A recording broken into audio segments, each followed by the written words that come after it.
Atsiverskime Hebrajam laišką 5 skyrių. Ir kodėl pasirinkau šitą vietą, šitą eilutę yra šitas kelias eilutės, nes jos yra tokios tvirtos ir jos yra tvirtos todėl, kad jos kalba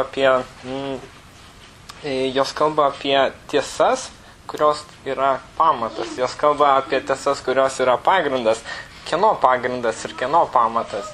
Tai yra krikščioniško gyvenimo ir krikščioniško tikėjimo. Atsiverskime Hebrajams laišką 5 skyrių ir paskaitysime nuo 11 iki 14 eilučių. Hebrajams 5 skyrius nuo 11 iki 14. Apie tai mums reikėtų daug kalbėti, bet sunku jums išaiškinti, nes pasidarėte nerangus klausyti. Ir nors, žiūrint laiko, jūs jau turėtumėte būti mokytojai, iš tiesų reikia, kad jūs vėl kas nors pamokytų Dievo žodžio pagrindų. Jūs tapote tokie, kuriems reikia pieno, o ne stipraus valgio. Juk kiekvienas maitinamas pienu dar nepatyręs teisumo žodyje, nes tebėra kūdikis. Tik subrendusiems dera stiprus maistas, tiems, kurie pratybomis išlavino savo pojūčius, kad atskirtų gerą nuo blogo. Šiandieną pamokėlės pavadinimas yra krikščioniški pamatai. Trumpai, kadangi yra sunku, taip paėmus kelias eilutes ir iš tam tikro laiško yra sunku, kadangi nėra mūsų mintise konteksto apie laiško gavėjas, apie laiško užrašytoją, apie situaciją. Aš norėčiau su jumis, kiek galiu geriausiai skirti kelias minutės, trumpai apžvelgti kontekstą. Koks yra šio laiško kontekstas ir situacija? Kontekstas yra, kad laiško gavėjų akis pradėjo nukrypti nuo Jėzus Kristaus, Dievo sūnaus, jo užbaigtos aukos ir darbo ant kryžiaus. Viešpaties Jėzus Kristaus kaip kunigo ir tarpininko tarnystės. Tikintieji pradėjo sugrįžti prie senojo gyvenimo būdo. Ir koks buvo tikinčiųjų senas gyvenimo būdas? Tai buvo įprasta religija arba judaizmas. Manoma, kad tuo metu buvo arba prasidėjo tikinčiųjų persekiojimai ir dėl persekiojimų krikščionis sugrįždavo prie senosios religijos arba judaizmo.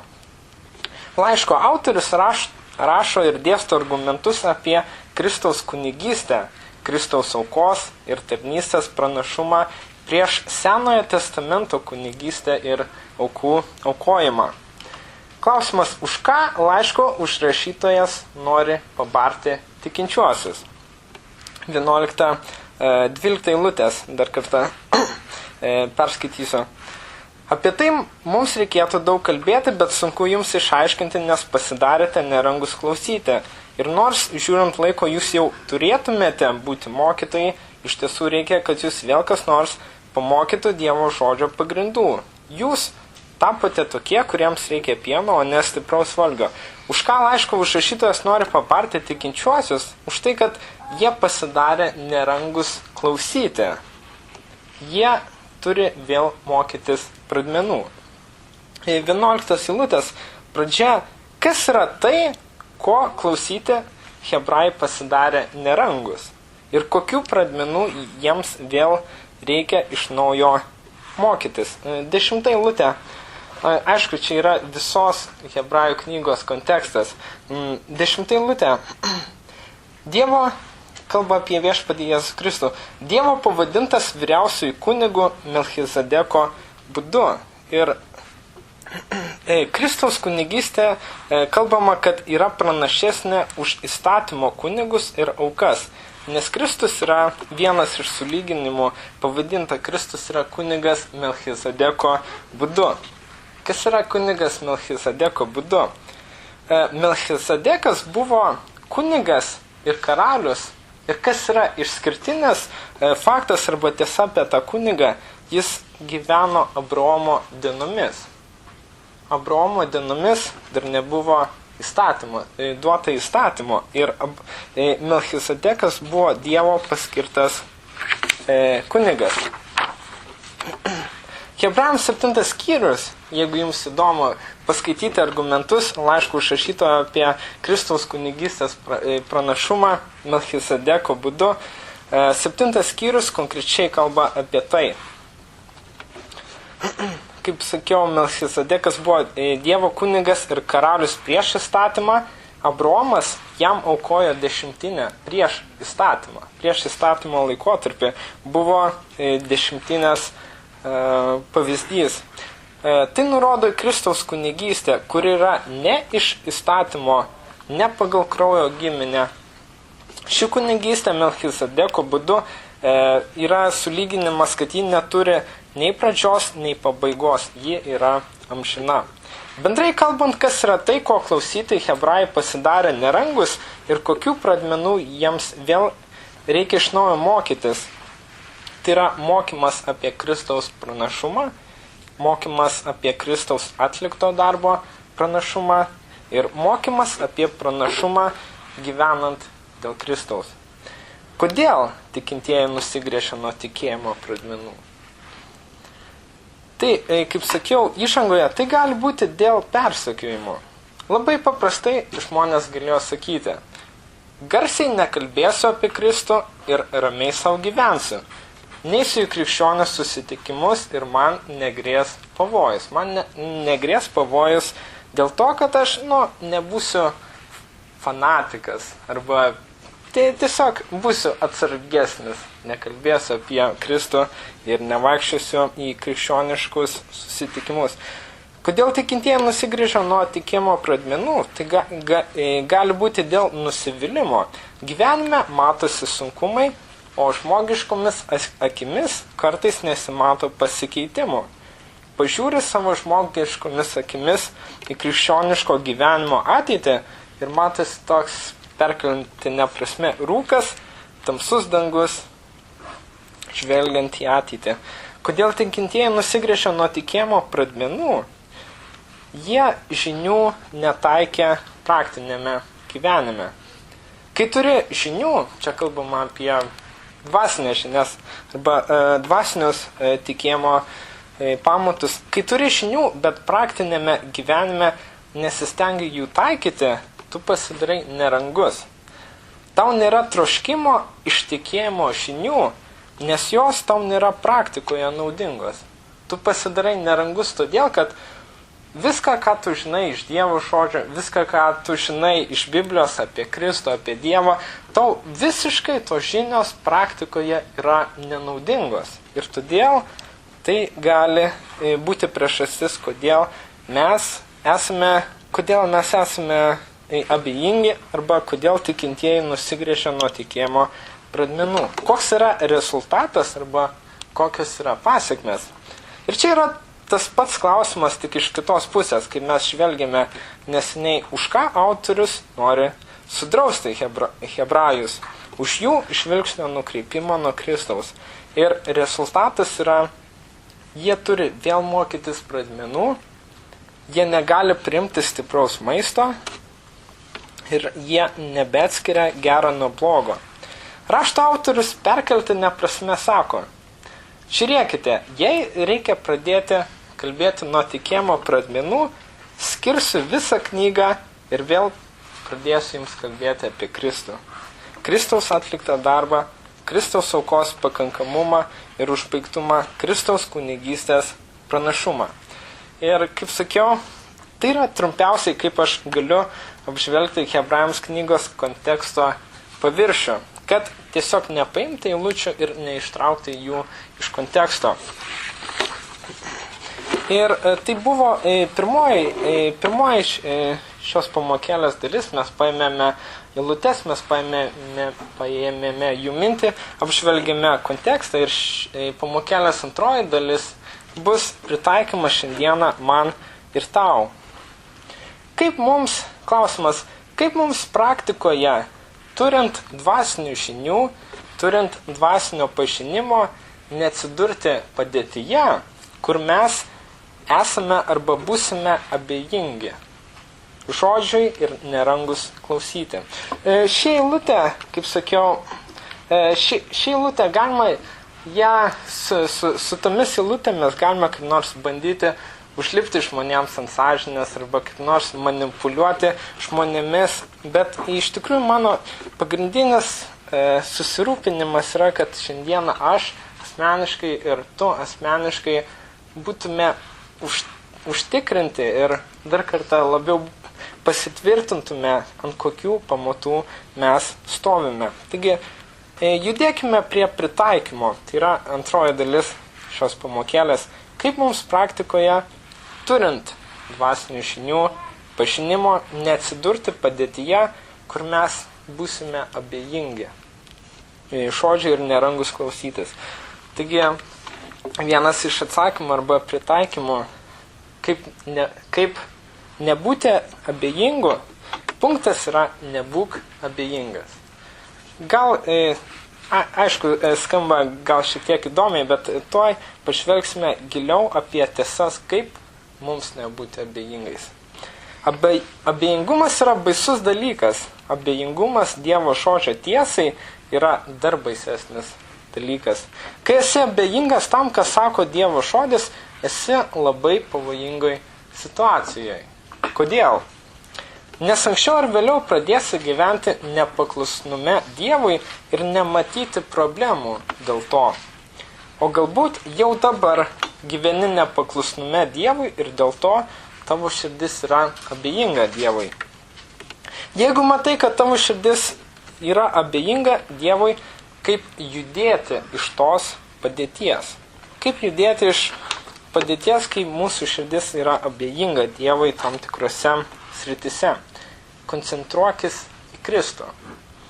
Hebrajams 3 skyrius, 1 eilutė, yra viena iš pamatinių viso Hebrajams laiško. Hebrajams 3 skyrius, 1 eilutė, rašto autorius sako, todėl šventieji broliai, dangiškojo pašaukimo dalininkai, įsižiūrėkite į mūsų išpažinimo apaštalą ir vyriausiąjį kunigą Jėzų Kristų. Taigi rašto užrašytojas, ką sako? Sako, dangiškojo pašaukimo dalininkai, broliai, įsižiūrėkite į mūsų išpažinimo apaštalą ir vyriausiąjį kunigą Jėzų Kristų.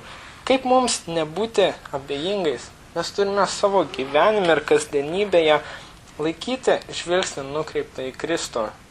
Mes turime įsižiūrėti į Kristų, į jo darbą, jo auką dėl tavęs, į Evangeliją ir tegul tai įtakoja tavo ir mano gyvenimą. Kaip mums judėti iš padėties, kai mūsų širdis yra abejinga, mes sakėme koncentruotis į Kristų, įsižiūrėti į Kristų. Kita mintis, matyk savo praktinėme gyvenime situacijas, kur tavo dvasinės žinios gali būti pritaikytos praktiškai.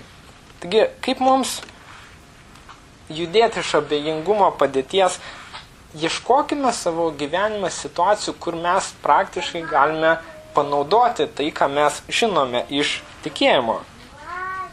Jeigu tarp mūsų dvasinių žinių ir mūsų gyvenimo kasdienybės skirtumas yra kaip diena nuo nakties, mažų mažiausiai reikia mums koncentruotis į Kristų, ne teorijoje, bet praktikoje. Kodėl dar abejingumas tiesai yra labai pavojingas? Mes skaitėme 14 eilutę Hebrajams 5 skyriaus. Tikintysis, čia yra pritaikymas, kai tikintysis yra abejingas, jis pradeda nebeatskirti gerą nuo blogo. Tai yra labai pavojinga situacija. Mes trumpai paminėjome tą tiesą anksčiau, bet yra labai pavojinga, kai tikintysis, būdamas abejingas, jis nebeatskiria gero nuo blogo. Gali sakyti, kas čia per nesąmonė? Dievo žodis sako, kas yra nuodėmė, o kas nėra nuodėmė. Taip, tu esi teisus. Dievo žodis aiškiai sako, kas yra nuodėmė, o kas ne. Ir Dievo žodis yra vienintelis autoritetas. Bet jeigu tikintysis nestovi tvirtai ant dvasinių pradmenų ir jo žvilgsnis nėra sukoncentruotas į Kristų, Dievo vaikas pats savyje, nebūdamas jautrus tam tikrose gyvenimo srityse, šventai dvasiai, jis nesugeba atskirti, kas yra gera, o kas yra bloga. Kitais žodžiais tariant, tikintysis nenori, kad Dievo žodis nušviestų jam kelią. Ir todėl jis yra abejingas, jis neatskiria gero nuo blogo. Kodėl, kaip judėti nuo abejingumo, tai truputį anksčiau, jau prieš metus, truputį mažiau negu prieš metus, dalinausi su jumis Dievo žodžiu tema apie Dievo valią. Ir vienas iš punktų buvo, kaip mums judėti nuo mūsų abejingumo. Reikia suprasti, kad visas tikėjimas, krikščioniškas gyvenimas koncentruojasi į Dievą, o ne į mus. Arba tiesiog, kad viskas, kas vyksta gyvenime, viskas sukasi apie Dievą, o ne aplink mus. Pavyzdžiui, mūsų planai ne apie mus sukasi, bet viskas turi būti nukreipta į Dievą. Ne visos, čia kaip pavyzdys, iš praeito pamokslo, kaip sakiau prieš metus, ne visos atviros galimybės yra ženklas, kad tai yra Dievo valia. Arba ne visos atviros durys yra ženklas tau, kad Dievas tave ten nori matyti. Kodėl? Todėl, kad aš galiu eiti ten, kur noriu, daryti sprendimus tokius, kokius aš noriu ir prisidengti Dievu. Ir kai tikintysis koncentruojasi į save, o ne į Dievą, jis gali stipriai apsigauti. Taigi, kaip mums judėti iš abejingumo padėties, koncentruokis į Kristų, įsižiūrėk į Kristų, matyk savo praktinėme gyvenime situacijas, kaip tau išnaudoti tą žinias, kurias turi, krikščioniškas žinias, supras, kad tikėjimas koncentruojasi ir sukasi ne aplink tave, ne apie tai, kad tu gautum tai, ko tu nori, bet kad Dievas būtų pašlovintas. Išvados. Išvadose, žvelgiant į šitą paraginimą apie tikinčiuosius, noriu pasakyti, kad nėra tokių šiandieną nėra tokių dviejų grupių tikinčiųjų, į kurias žmonės ateina arba atsiranda tokiuose dviejose grupėse. Ir ką noriu pasakyti, nėra tokių dviejų grupių, kur viena grupė yra super krikščionis, o kiti tokie paprasti mirtingi kaip tu arba aš. Nėra krikščionių grupės iš Hebrajams 11 skyriaus, kur yra parašyta apie tikėjimo žmonės, o kitų tokių paprastų kaip tu arba aš. Hebrajams 11 skyriaus tikintieji buvo tokie patys žmonės kaip mes. Ir mes esame tokie patys žmonės kaip jie. Kodėl tie žmonės vadinami tikėjimo žmonėmis iš Hebrajams 11 skyriaus? Todėl, kad jie savo praktinėme gyvenime priėjo tokių aplinkybių, kur jiems reikėjo pasirinkti ar paklusti Dievui, likti ištikimų Dievui, mokėti tikėjimo kainą, ar gyventi ir saugoti savo gyvybę, savo gerovę, saugoti save. Jie savo praktinėme gyvenime sujungė žinias su paklusnumu. Gal tu gali sakyti, aš norėčiau nebūti abejingu ir augti, bet praktiškai gyvenime neturiu situacijų arba išbandymų, kur mano tikėjimas galėtų pasireikšti. Aš esu įsitikinęs, kad kiekvienas Dievo vaikas savo gyvenime kasdieną turi galimybių, kur jam reikia rinktis. Ar gyventi Dievui patinkantį gyvenimą, ar gyventi savo patogų gyvenimą. Noriu palikti šiandieną tave su iššūkiu. Kuo mažiau mūsų tikėjimo žinios susijungia su praktika, tuo mažiau mes augame ir bręstame dvasiškai, nes mūsų teologija nepatiria iššūkio ir yra nepanaudojama. Jeigu čia esi, tikriausiai daug tenka girdėti gero sveiko Dievo žodžio pamokslavimo ir vienas iš nuostabių palaiminimų, kurį mes turime, nuostabų tarnautojų ir pastorių, kurį Dievas leido turėti iš savo malonės. Noriu šiandieną tave palikti su iššūkiu. Ir iššūkiai šiandieną tau ir man yra: žvelk į savo praktinę gyvenimą, į kasdienybę ir kiekvieną dieną. Į bendravimą su draugais.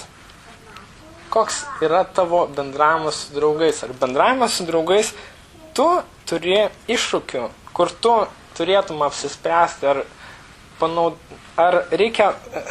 ar bendravimas su draugais tau reikia pasirinkti, ar taikyti Dievo žodžio principus, ar gyventi kūniškai.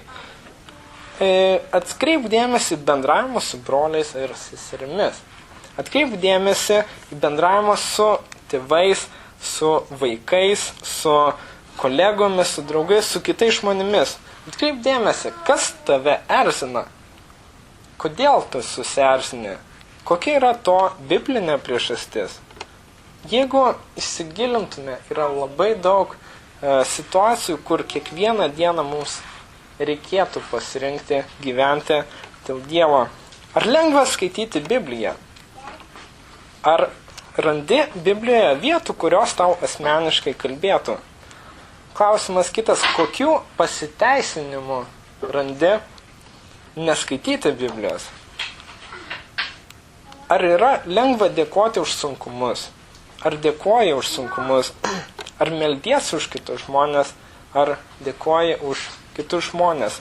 Taigi čia yra tik tai keli klausimai išvadose, su kuriais norėjau jūs palikti, kad mūsų gyvenime yra kiekvieną dieną situacijų, kur mes patiriame, situacijų, kur mes turime padaryti sprendimą, ar gyventi Dievui patinkantį gyvenimą, ar gyventi pagal Dievo žodį, ar ne. Taigi, atsistokime ir pasimelskime.